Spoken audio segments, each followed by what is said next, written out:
მაქსიმალურად არის გააქტიურებული საარჩევნო შტაბის მუშაობა. Максимალურად გვჭირდება ჩვენ მხარდაჭერის მობილიზაცია, რა თქმა უნდა, ამ შტაბის მუშაობაც ხელს შეუწყობს საბჭოთა ჯამში იმას, რომ ჩვენ გვექნება ძალიან ღირსეული შედეგი 26 ოქტომბერს საარჩევნოებზე. ჩვენ მხარდაჭერა დღესაც არის დაახლოებით 60%, თუმცა რა თქმა უნდა, მუდმივად მობილიზებული და ყოველ ხმას აქვს რა თქმა უნდა ჩვენთვის განსაკუთრებული ნიშანი. აქედან გამომდინარე, ყველაფერს გავაკეთებთ იმისათვის, რომ მაქსიმალური შედეგი მივიღოთ 26 ოქტომბერს. LGBT კანონზე მინდა გითხოთ, რომელსაც პრეზიდენტის ხელმოწერა არ ჰქონდა. თქვენ როგორ შეაფასებთ ამ ფაქტს? კიდევ ერთხელ და ამავე კონტექსტშიც მინდა გავაგრძელო მეორე კითხვაც, რომ ოპოზიცია ასევე ვერ ამბობს დაუჭერს თუ არა მხარს საკონსტიტუციო ცვლილებებს, აი ეს ორი კონტექსტი რომ შეგვიძლია. სალომე ზურაბიშვილი ისევე როგორც ძალიანად რადიკალური ოპოზიცია დადგა LGBT პროპაგანდის მხარეს. ეს არის მათი არჩევანი უпроსწორად. ეს არის არა მათი არჩევანი, არამედ მათი დავალება. წარმოიდგინეთ, ახლა არის საარჩევნო პერიოდი და ყველა მიცის ძალიან კარგად, რომ საზოგადოების 90%-ზე მეტი მხარდაჭერა აქვს ამ კანონს. 92% დაფიქსირდა ბოლო კვლევაში მხარდაჭერა ამ კანონის მიმართ. ეს ყველამ ძალიან კარგად იცის, როდესაც ასე დროსაც შენ ვერ ახერხებ დადგე ისეთ მხარეს, სადაც დგას საზოგადოების უდიდესი უმრავლესობა, ეს ნიშნავს იმას, რომ შენ მოქმედებ მხოლოდ დავალებებით და არა საკუთარი ხალხის ინტერესების შესაბამისად. ქართული ოცნება არჩევნების მოსაპარად ემზადება. თქვენი პოზიცია გვაინტერესებს ამ თემაზე. არ ვიცი, ეს ქარდები არის ცოტა გაუგებარი. არ ვიცი, მე რა თქმა უნდა ამასთან დაკავშირებით ძალიან ღრმა კომენტარს არ გავაკეთებ. სამწუხარო ის არის, რომ გუშინწინდელი ქარდები შეიცავდა არასწორ ინფორმაციას, არასწორ ბრალდებებს, ეს ძალიან სამწუხაროა. დღევანდელი ქარდიც იყო აბსოლუტურად გაუგებარი, თუმცა ეს არ ვიცი, ეს არის რა თქმა უნდა ყოველთვის საქმე. მე ვთხოვდი ხალბატონელს, რომელიც ზოგადად რაციონალურად უყურებს ხოლმე მოვლენებს, რომ უფრო ღრმად ჩაიხედოს საკუთარი თანაშრომლების საქმიანობაში, იმ თანაშრომლების საქმიანობაში მათ შორის, რომელიც ასეთ ქარდებს ამზადებენ. კიდევ ერთხელ გამიმერებ, როდესაც საბჭოს თანაშრომლები ამზადებენ სიცრუის შემცველ ქარდებს, დეტალურად განმარტე ყველაფერი, რაც მაგალითად შეეხებოდა პივიტის გაყალბებას. ერთი ძამ, ნახეთ, საელჩომ არასწორი ინფორმაცია გავრცელა იმასთან დაკავშირებით, რომ თითქოს ცდომილება პივიტისა და ცესკოს შედეგებს შორის იყო მხოლოდ 1 და 8, როცა სინამდვილეში იყო 2.4 და მეორე მანიპულაცია მდგომარეობდა რაში, რომ სინამდვილეში ამ 2.4%-ით რეალურად ისვედი ბრალს დებდა ქართულ ოცნებას 46,000 ხმის გაყალბებაში. და საელჩომ ამას უწოდა რაღაცა უმნიშვნელო ხარვესი. ეს არის უმნიშვნელო ხარვესი.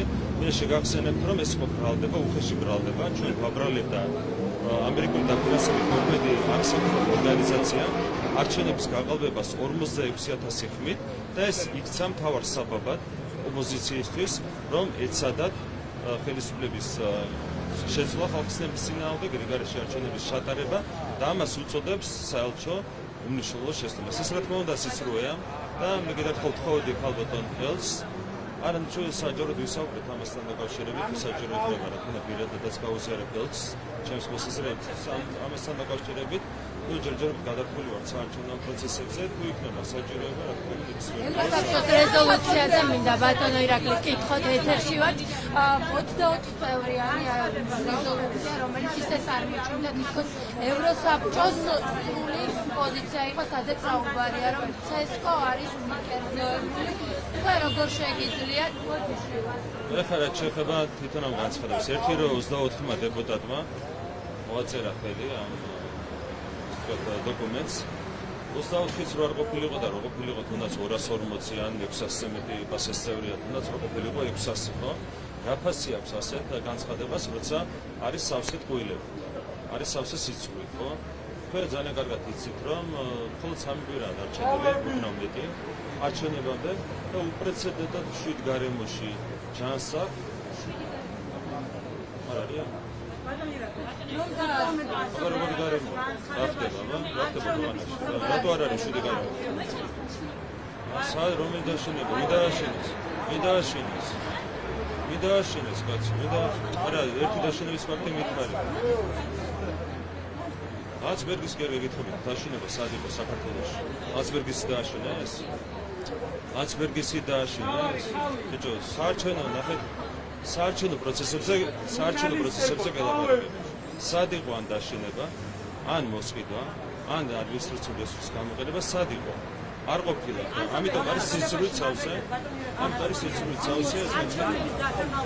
გლობალური ომის პარტია ძალიან მარტივად ზემოქმედებს 24 პასის წევრს. ეს არის ხომ არ იყო ცესკოზე მიზან მიმართული შეტევის მცდელობა?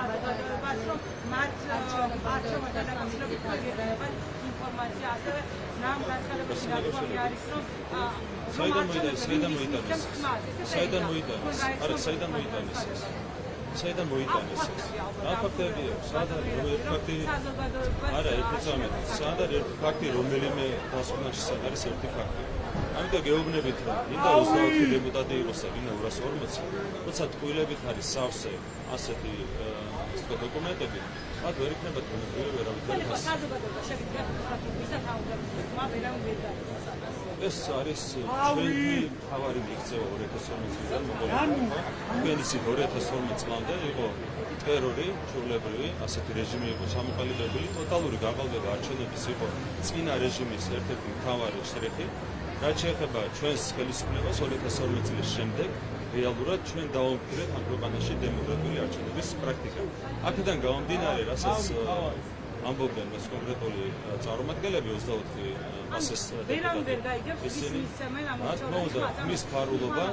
მის ფარულობა არის ის, რასაც უსწრაფობს შენ კანონმდებლობა და პლუს პრაქტიკა, რომელიც ჩამოყალიბდა 2012 არჩევნებამდე 23 დღით ადრე მსგავსი რეზოლუცია, სადაც ცესკოს მიკერძოებაზე არის საუბარი.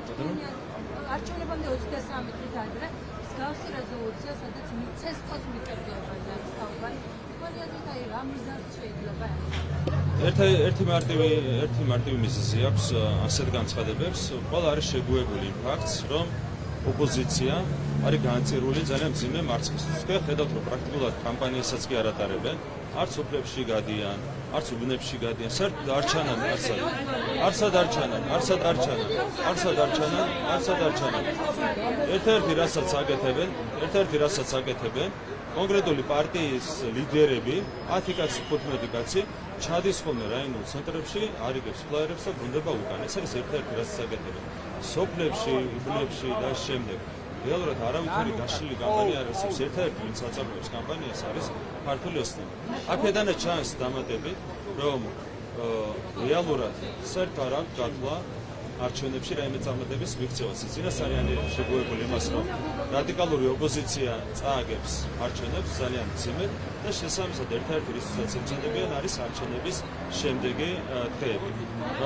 ეს განცხადებებიც უკავშირდება, რა თქმა უნდა, ასეთ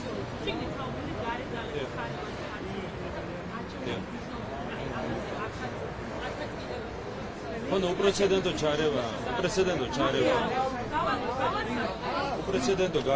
გარე ჩარევის ფონზე წარიმართება ეს საარჩევნო პროცესი. იგივე ეს ქარდების რვა ვიღო. ერთ-ერთი მიზანი აქვს, რა თქმა უნდა, ამ ქარდებს რომ რამენაერად გავლენა მოახდინონ ამორჩევლის ნებას, ვინც ამზადებს საელჩოს შიგნით ასეთ ქარდებს, მას ამოძრავებს ერთ-ერთი მიზანი, რომ რაიმენაერად არჩევნებზე მოახდინოს გავლენა, თუმცა რა თქმა უნდა, ვერც ასეთი ქარდები და ვერც რაიმე სხვა ვერავითარ გავლენას ვერ მოახდენს ქართველი ხალხის ნებას. 60% არის დღეს ჩვენ მხარდაჭერა და ჩვენ გვაქვს ძალიან დიდი იმედი, რომ 60%-ს გადაცდება ეს მხარდაჭერა ამ საკითხად. ყველაფერს კიდევ 3 კვირა გვაქვს იმისათვის, რომ მაქსიმალურად ვიმუშაოთ კოლექტივის მობილიზაციას.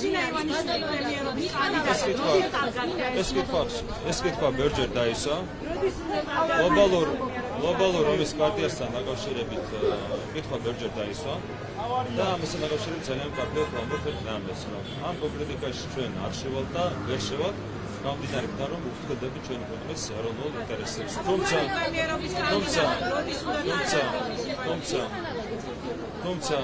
თუმცა ამ გლობალურ ომის პარტიას აქვს თვისებრივი გავლენა, პრინციპული გავლენა ოფიციალურ ინსტიტუტებზე, ამერიკის შეერთებულ შტატებში, ევროკავშირში. როგორც კი ინტერესები შეიცვლება, მაშინ ყველაფერი დალაგდება. ინსტიტუციით არის გათვალისწინებული შესაბამისი პროცედურა. ეს ხდება არჩევნების შემდეგ პირველი სხდომის ჩატარებისთანავე და რა თქმა უნდა ეს მოხდება როგორც კი შედგება პალატის მიკითხე პოლიცსაბჭოში და დამიდასტურეს რა ასე პოლიცსაბჭოში ვიკითხე და მითხრეს რომ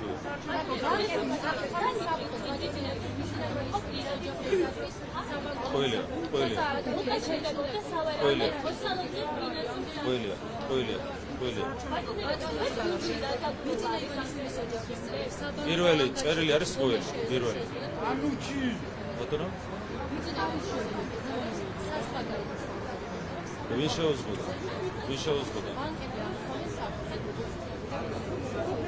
სანქცირება მოხდა თუ როგორ შეეზღუდა ანუ ოპოზიციურ პრინციპებს ანუ ადამიანის უფლებების შელახოსთან გვაქვს საქმე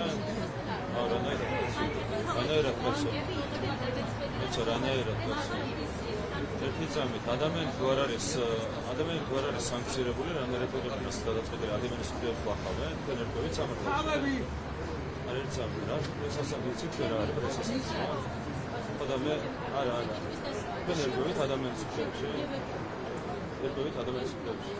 და მე თქვენ კითხვას რაზე ვსვათ იცით რომ არიან ბანკები რომლებიც ადამიანის უფლებებს ლახავენ დასავლეთში იურისტი ხარ თქვენ? იურისტი ხარ? და იცი ხო? ეგეთი კომპეტენტურები არიან ნაცები ზოგადად. როცა იურისტი არ ხარ და ადამიანის უფლების შელახვის ფაქტს აფასებ, ხარ აი ნაცი, სხვანაირად არ შეიძლება. არაპროფესიონალიზმის ასეთი გამოვლინება შეიძლება ახასიათოს ყოველ რას. პროგრამას 7 ან 9 ოქტომბერს წარვადგენთ თარიღი დასუსტება. COVID მქონდა ის უკვე გადაიწყო. გავიტესტე და გამოვედი გარეთ. არა, ორგანიზება ხო ჭირდება. გადაიდო ერთხელ და მე ახალი თარიღის გასასწრად. რა. შეიძლება თორდერდა. გითხარით უკვე ამაზე, ვიკითხე პოლიცსაბჭოში და მითხრეს რომ აპირებენ ჩემ დატოვებას პრემიერის თანამდებობას. პოლიცსაბჭოს მათ შორის რა თქმა უნდა, პოლიცსაბჭოს ლიანა პოლიცსაბჭოს.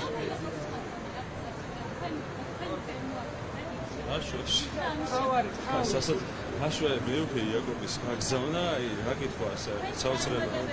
როგორ შეიძლება ხელისუფლება აგზავნის სასულიერო კიდის ამერიკის შეერთებულ შტატებში პოლიტიკური მოლაპარაკება არასერიოზული ახასიათებთ.